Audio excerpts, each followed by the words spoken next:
42 to 43. Yam Shmitam Vacham Ravadantya Vipaschita Vedavata Parta Nastiti Vadina Kamatna Swargopara Janma Karma Pradam Kriya Vishesha Bahulam Bhogashwarya Gatim Priti. Men of small knowledge are very much attached to the flowery words of the Vedas, which recommend various fruitive activities for elevation to heavenly planets, resulting in good birth, power, and so forth. Desires of sense gratification and opulent life. They say that there is nothing more than this. Text 44. Bhogaishwarya prasuktanam taya prita chetasam vyavasayatmika buddhi samadana navidyate yate. In the minds of those who are too attached to sense enjoyment and material opulence, and who are bewildered by such things, the resolute determination of devotional service to the Supreme Lord does not take place. Text 45. The Vedas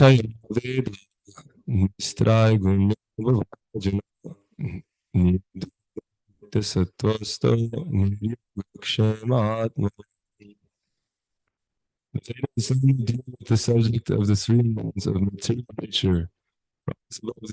O Arjuna, be transcendental to all of them, be free from all dualities, and from all anxieties for gain and safety, and be established in the self. Text 46. Yavanata udapane sarvata samplutodake tavan sarveshu vedeshu brahmanasya vijanata. All purposes that are served by the small pond can at once be served by the great reservoirs of water. Similarly, all the purposes of the Vedas can be served to one who knows the purpose behind them. Okay, back to text 33:5.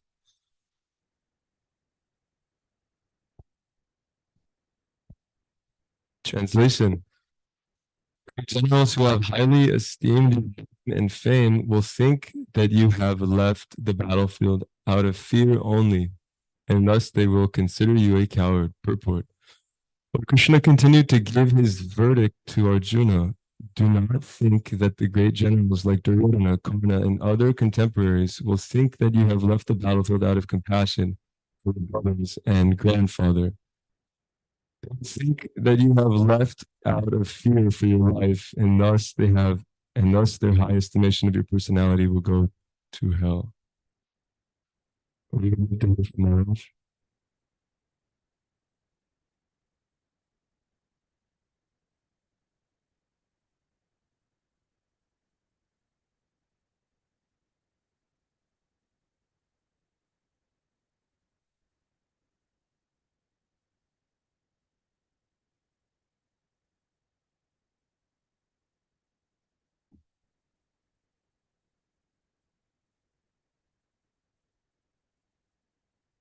For the Kshatriyas, the most degrading thing is to be considered a coward.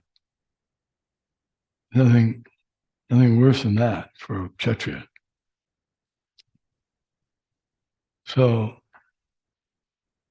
certainly he doesn't want to be called a coward, but he will be, because there's no viable reason or excuse for leaving the battlefield or not fighting, especially now after all the arrangements have been made. The armies are aligned on both sides. Everyone's taking sides. And if he doesn't fight, his side will likely lose. And then not only will he be faced with the sad state of affairs that he was hoping he wouldn't have to fight against his friends and relatives on the other side. But if he doesn't fight for the side he's on, they'll be devastated also. So he'll be a failure on both sides. The other side will win. There'll also be many losses. So Krishna's pointing out, this is not a good idea. Your idea of not fighting is not good from any point of view, spiritual point of view or material point of view. And that's a nice way of considering Krishna consciousness. In general, Krishna consciousness is good for all the things. It's good for one's physical health. It's good for one's mental health. It's good for one's social arrangements, family arrangements, communal arrangements, economical. It's all, every aspect. It's good and it's beneficial. If one understands how Krishna consciousness works, then he'll see that it makes sense. It's like a policeman. If a policeman, he's supposed to be strong and brave, courageous. What good is it to have policemen? As soon as there's some disturbance, they run the other way. Nobody will appreciate. But if he stays and like a soldier or a policeman, or then they're glorified. They're recognized and appreciated and awarded. So that's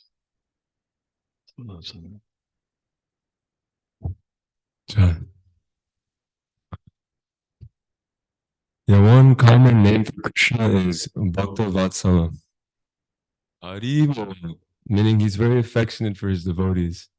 You know, he cares for his devotees, and he exhibits that kind of compassion. Well, he's not partial either. You know, he reciprocates with the living entities according to the surrender. So, particularly battlefield. Even in the Bhagavad Gita, the first verse that Krishna actually speaks in the Bhagavad Gita, Kutos Tvakashmaramidam, Shamsam Jushtam Aswagnana Kirtikaram Arjuna, which was spoken actually just a few verses ago. Krishna is exhibiting such compassion for Arjuna on the battlefield. He's saying, Arjuna, this ignorance which has come about you, actually, you're too good for this. You know, you deserve so much more. You deserve so much better. You're capable of so much more. So, you know, this ignorance which is actually befallen is coming from some mental concoction. You know, this compassion that Krishna is exhibiting to Arjuna. I'm reminded of it again here. And because Arjuna is a Kshatriya, Krishna is speaking to him like a Kshatriya, you know, making these points. In that context, because as Maharaj was saying, for Kshatriya, it's if it flees from the battle, I mean, it's basically a Kshatriya would die than be dishonored in such a way, be called a coward. So Krishna is ultimately looking after Arjuna's well-being, in a material sense, and ultimately in a spiritual sense. Krishna is concerned about Arjuna's spiritual well-being. He gives him the knowledge originally that actually before you're a Kshatriya, you're a spirit soul.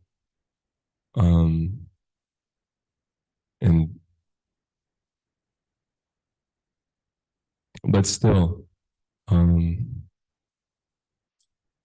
Krishna being Suridam Sarva Bhutanam, the friend of all living entities, and Bhakta Vatsala, especially affection to the devotees, is being very kind to Arjuna here. And this is such a nice first impression that we have of the Lord in the Bhagavad Gita, how compassionate he actually is. And it's not some compassion like, oh, same side, so you know, that's That's not compassion. That's conceit. That's thinking of himself. Krishna is actually thinking only of his devotee and how to help his devotee. You know, and that's the main impetus for a lot of basically all of what the Lord does is to please his devotee.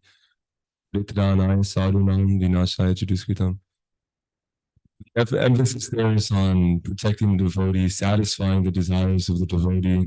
So Krishna performs these activities, speaks the Bhagavad Gita, that love for his devotee.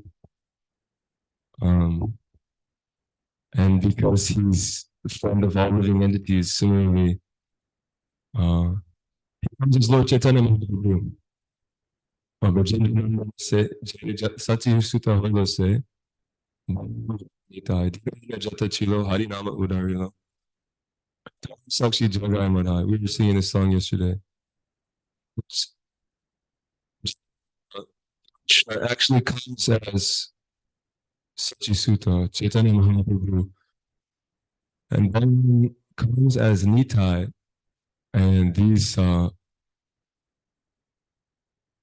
personalities distribute the whole name, Harinam. And Harinam is it's actually the divine treasure which is coming from the spiritual world. This Harinam, this process is actually it describes it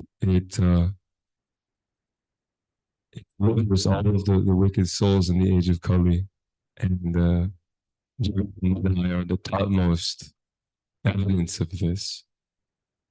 So,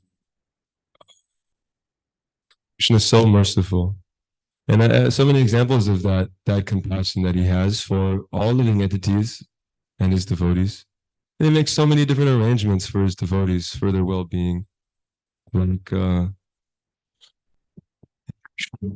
Lila. It's a whole elaborate arrangement meant to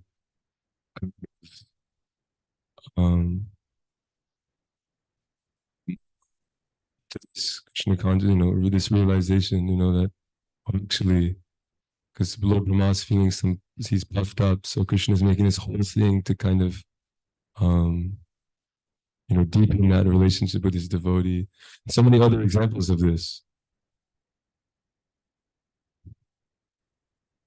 So text 36. Your enemies will describe you in many unkind words and scorn your ability. What could be more painful for you?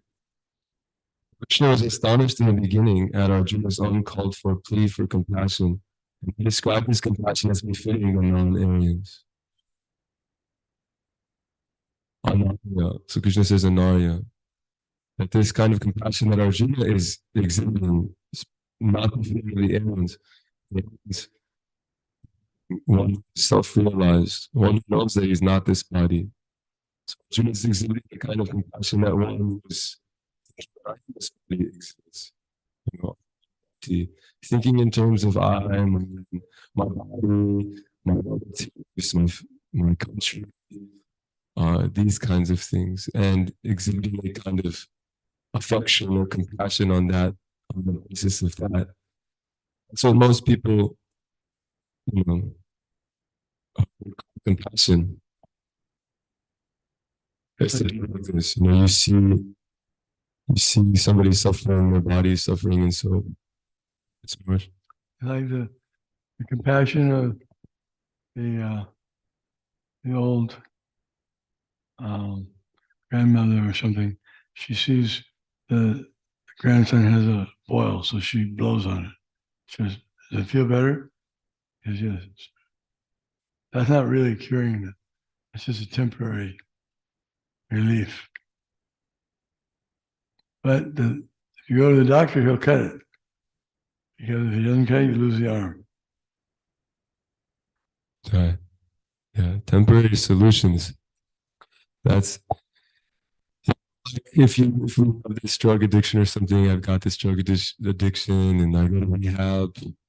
Well, they can only do so much, but they can't really get at the root of the desire because they're not really presenting a solution.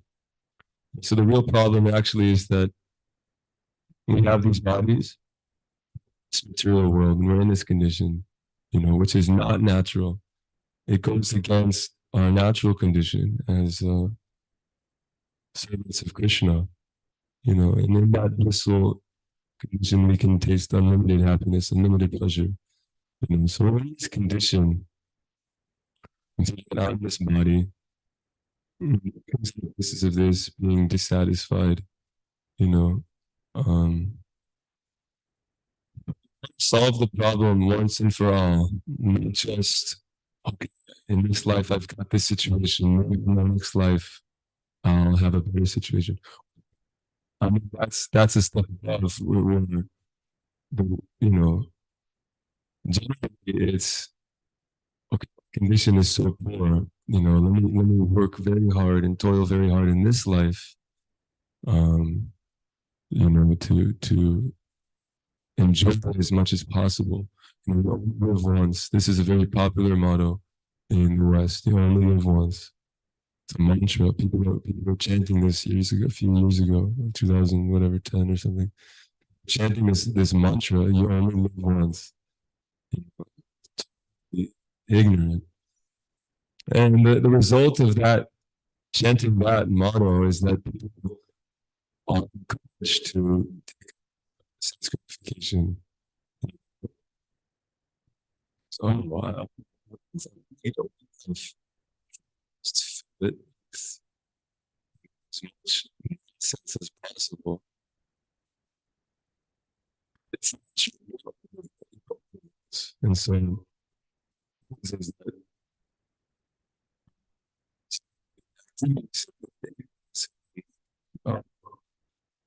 actually, and then I get to take this again in some unfortunate situation.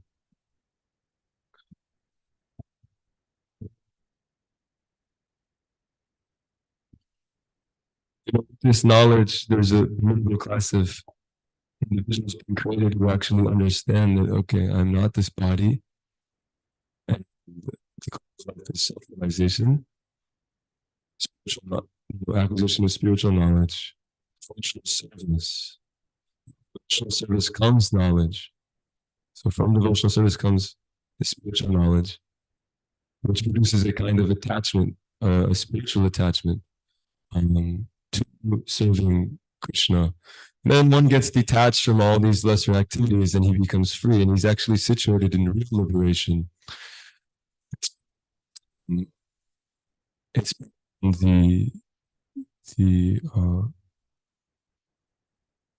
karma, sense gratification, activities, religious rituals, the conception of liberation, which is so this is exact that's being given in Bhagavatam. It's devotional service. It's the highest knowledge. It's the highest activity. So it's actually situated in his original constitutional relationship with the Lord. And in such a position, he's actually relishing the relationship and engaging in service. And totally satisfied. So this class of individuals, they're taking this knowledge and they're teaching others sense control. They actually become free from this mental concoction, happiness, and distress. Krishna says earlier, Matrasparshastu Kantaya, Sitoshna Sukha Dukadaha, Agama Paino Nityas, Tangsatik Shashabhanata. The happiness and the stress in the material world is just a mental concoction because it's coming from that false, that ahankar, that false place, that it's an illusory place. It's coming from an illusory place, a place which is not real. And so it's always changing. For instance, I'm put into a body, this false ego, and my false ego has a certain set of likes and dislikes. And on that basis, I'm engaging in these activities. And then, for instance, let's say, um, I'm racist or something, which is a symptom of deep identification with the body. It's, I don't like a particular kind of person, or a particular kind of nation. I'm Indian, and I don't like Pakistanis, like Indians. So life like that, okay. I see Pakistanis, I treat them very poorly. I'm very happy when I see them being treated poorly because in the next life I'm being in Pakistan. So then I'm thinking, when I see Indians, oh, I get so happy when I see them in distress. So like that, happiness and distress, they're always in the material conception of life, they're always fleeting. And so they're illusory. They're actually, and so we have to get free of that mental concoction, happiness and distress. Otherwise, will never actually be satisfied. And it'll just be like getting kicked around, you know, and taking different bodies, and my happiness is always changing according to the kind of body that I'm in. And I'm looking at somebody else's living entity's happiness. It's disgusting, like the pig, the human. So I'm looking at the pig. It's disgusting to me. And in this life, I was a pig, and I was enjoying those activities. So next life, who knows? This is not the real happiness of the soul. Actually, the real happiness of the soul is taking place on a different platform, on a spiritual platform. And so, um,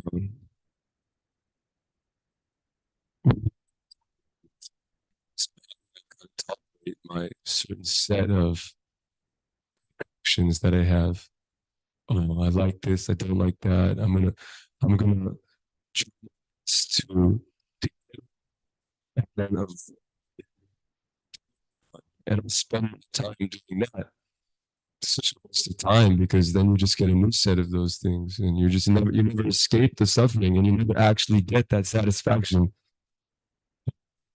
So, in this life now, this human form of life, actually tolerate those things. We have to become educated first and foremost, come to a biblical class because actually you can tolerate those things with spiritual knowledge, you know. So those concoctions in them, senses, and engage in devotional service. To Godhead. This is what actually all living beings want. Some class of men answer that. Actually, all living beings. Because Sridham Sarvabhutana is actually the friend of all living entities. Ishvara Sarvabhutanam, Shartuna Distati. So he's seen in a lot of living entities. Actually, because we're anchoring from that relationship, and so that is kind of it's so I'm trying to get satisfaction through enjoying matter. This is not proper. This is not the right way to go. Okay.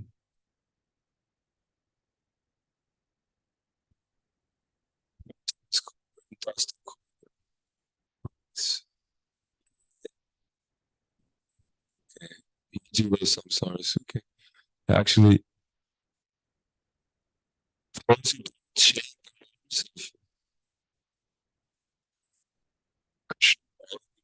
they have to actually accept reality, which is less than the highest reality, satisfying reality. So by not chanting Krishna, Devotional service, I actually have to, I'm forced to accept some of the spiritual being. Constitutionally, Napoleon Jatu Nasham Natvam Janabha. Javanam Vishami Sada Vayamatapam. Never was there a time when Krishna says, never was there a time when I didn't exist, nor you, nor any of these living entities. So never was there a time that did not exist. So the idea of impersonal revelation is false. So I have to accept a certain set of activities. Jiva Swarupa Krishna Nitidas, Krishna Tatashta Shakti. Actually, activities are in relation to eternal relationship with Krishna, eternal fragmental part of his energy. So these real activities are in relation to the Lord and devotional service. But if I reject that for some ignorance, or something, I have to accept activities. That looks like a whole spectrum of things, material, utmost, lowest activities, or whatever. So either way, the discussion is talking about nature of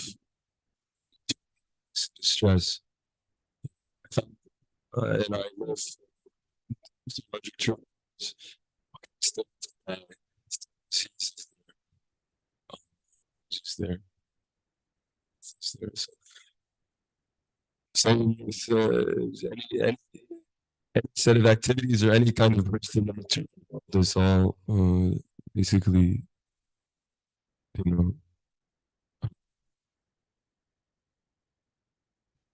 it's for us because we're spiritual beings. We want eternalness. We want devotional service, actually, devotional service, so we can get that satisfaction. Let's see, text 37. Oh, son of Kunti, we killed on the battlefield when attained level, so we will conquer and enjoy the earthly kingdom. Fight with determination. Even though there was no certainty of victory for Arjuna's side, he still had to fight. He could be elevated into the heavenly planets.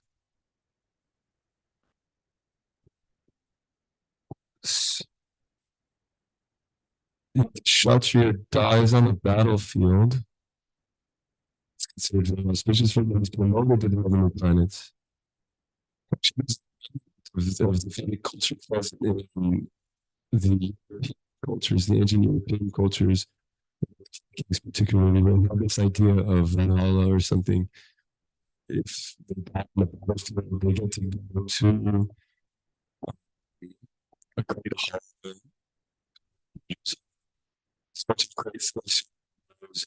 It's nice in sense gratification. Fight, that's kind of the idea. So these Nordic cultures as well. So there's some remnant from the Vedic culture. That was an interesting connection.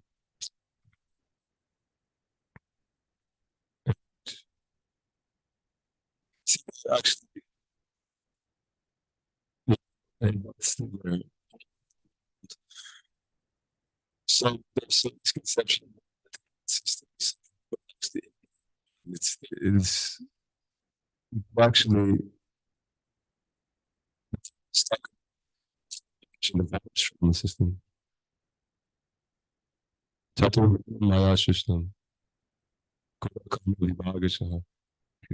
That system, 4 divisions, Brahmana, Kshatriya, Vaishya, Shudra, was created by the Lord. And it's actually based on guna and karma. So it's quality and it's activities.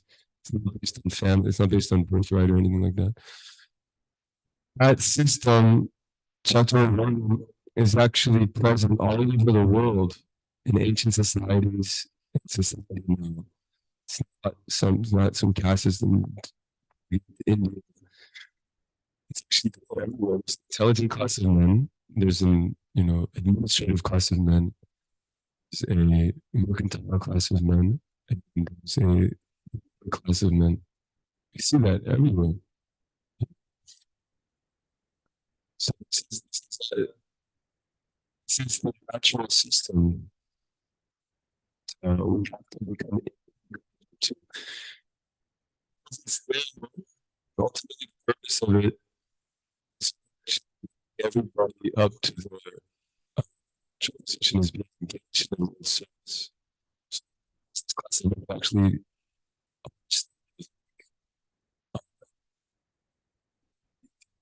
the Vedas.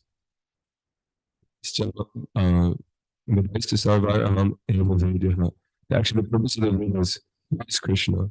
Krishna is the purpose. So the Brahma class and then understand that and to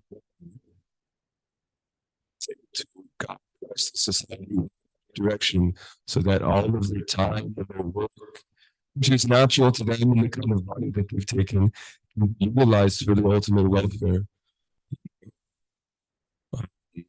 Instead of just subsistence gratification, the whole thing is designed towards Krishna and bring everybody up to that Krishna service. Service to Krishna.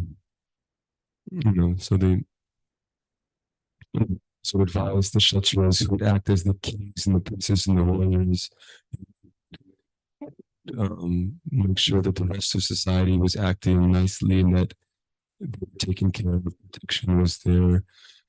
And the Vaishyas were engaging in cow protection.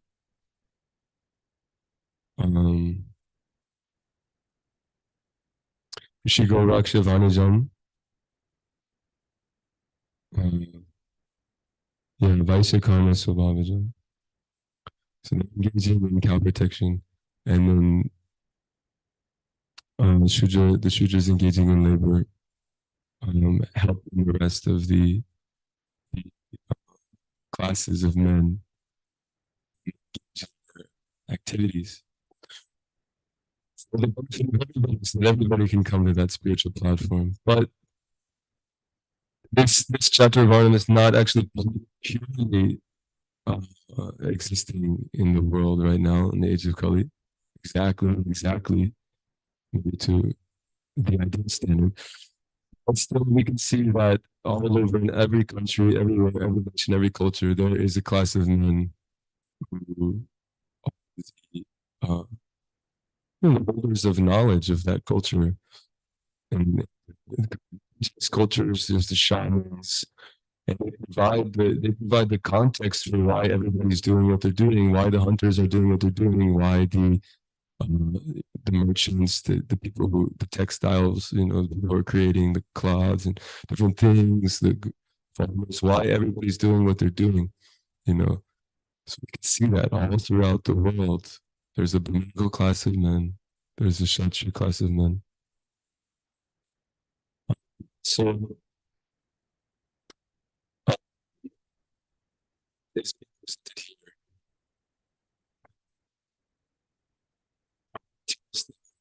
It's that it's beneficial for Arjuna to fight still, because if he were to die on the battlefield, he could be elevated into the heavenly planets. Okay, so let's see, text 38. To now fight for the sake of fighting without considering happiness or distress, loss or gain, victory or defeat, and by so doing you shall never incur sin. Krishna now directly says that Arjuna should fight for the sake of fighting because he desires. Because he desires the battle. It's no consideration of happiness or distress, gain, victory or defeat in the activities of Krishna consciousness. That everything should be performed for the sake of Krishna's transcendental consciousness. So there's no reaction to material activities. For his own sense gratification, goodness or person is subject to the reaction, good and or bad, surrounded himself in the activities of Krishna consciousness is no longer obliged to anyone, nor is he a daughter to anyone. That's what is in the ordinary course of activities. It is said, and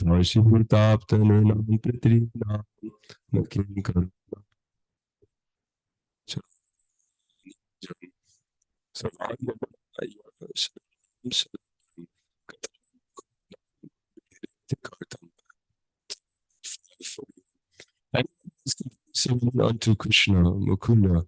Giving up all other duties is no longer a debtor, nor is he obliged to anyone.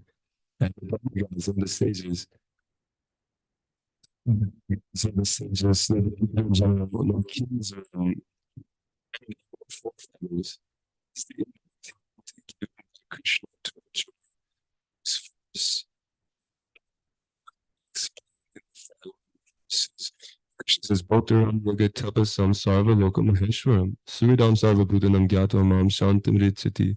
This is a very nice verse. It's known as the peace formula because of the peace formula.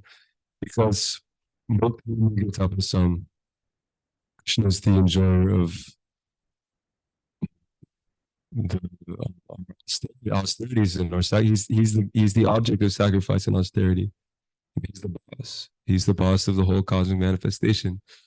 So all activities that we do,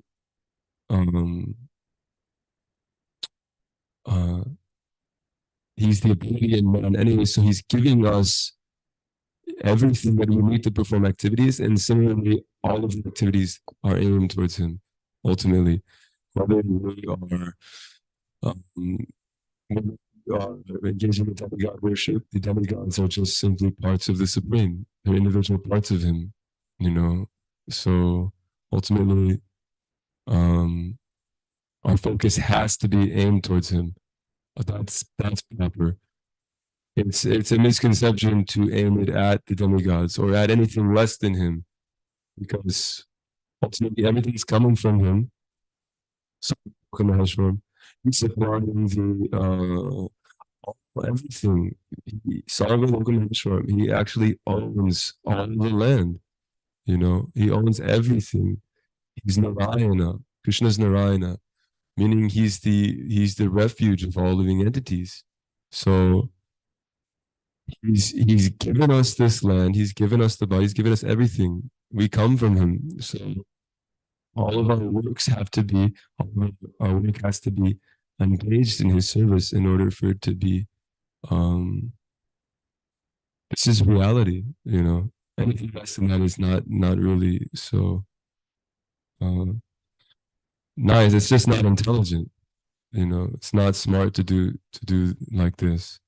It just doesn't make sense, you know. It's like the analogy is often given: you have a tree, the leaves, you know.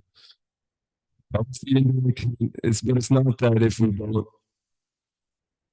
serve Krishna, he'll whatever way, so he's eternal and he's unlimited, and from him, so many unlimited things are coming from.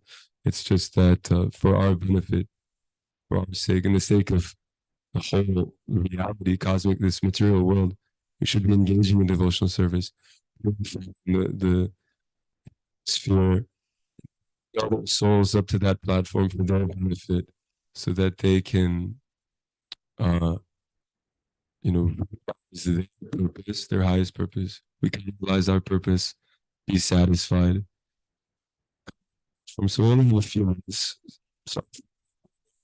That didn't make sense. Yes, some questions. Was that comments? Yeah, wonderful. You mentioned that verse that was talking about to chant Nitai and Garanga, right? And I remember hearing this point, how there's many verses that explain that one should chant like the names of the Lord, like Garanga and Nityananda and Nitai Gaur. And so some people might then think, well, why don't I just chant that or like add that in? I'll do some rounds of Hare Krishna and then I'll chant some rounds of like Nityananda, or all these things. But Srila Prabhupada clarifies that in these two quotes here. Maharaj actually has an article called On Chanting Hare Krishna, and that's where I remember hearing this point, and that's where those quotes are. Actually, it's called On Chanting Hare Krishna ? But here's where Srila Prabhupada clarifies that point. Chaitanya Bhagavat, there is a verse which says, Gahe va vane tako, he goranga bole tako. The purport is that either if you remain in household life or you remain as a mendicant in the forest, in either case, you just become a devotee of the Lord. So, because in that verse it's saying, to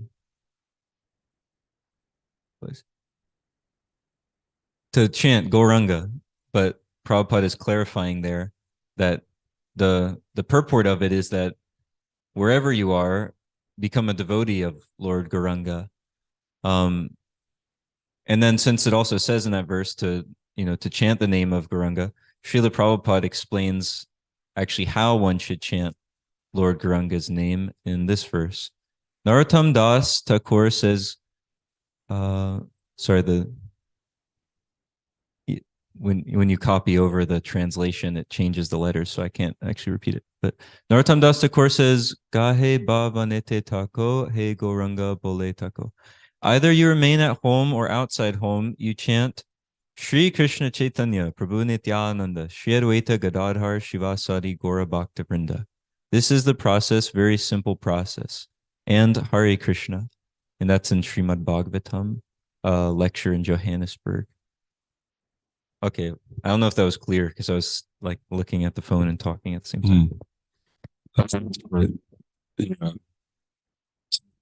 Yeah, I mean, I kind of I do that too. I'm thinking, well,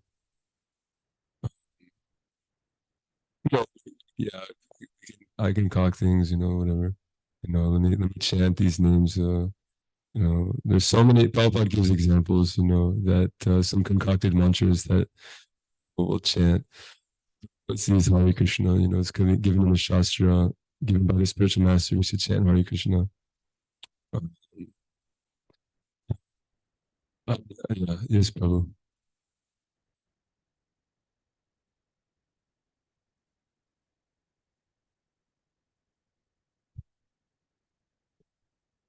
I was wondering, why is Krishna the boss of the material world? Because he says so.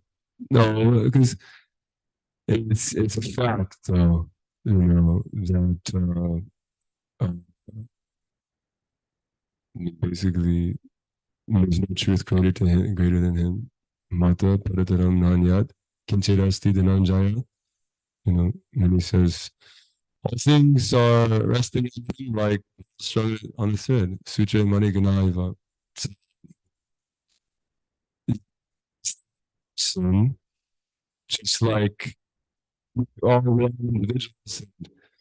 I'm capable of doing certain things. I've got some potency, given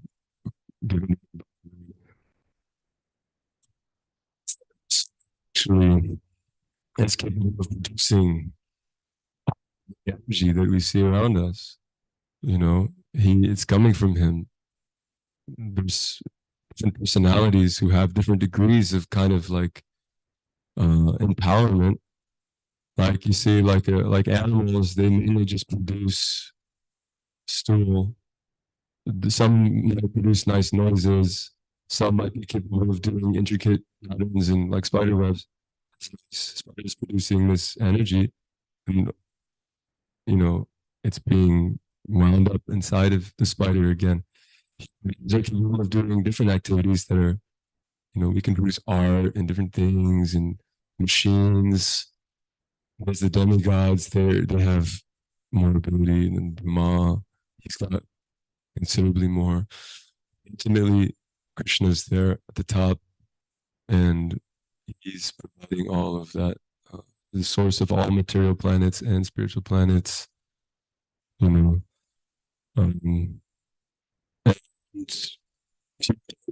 essentially come to that realization, it's just that, he gives you that knowledge.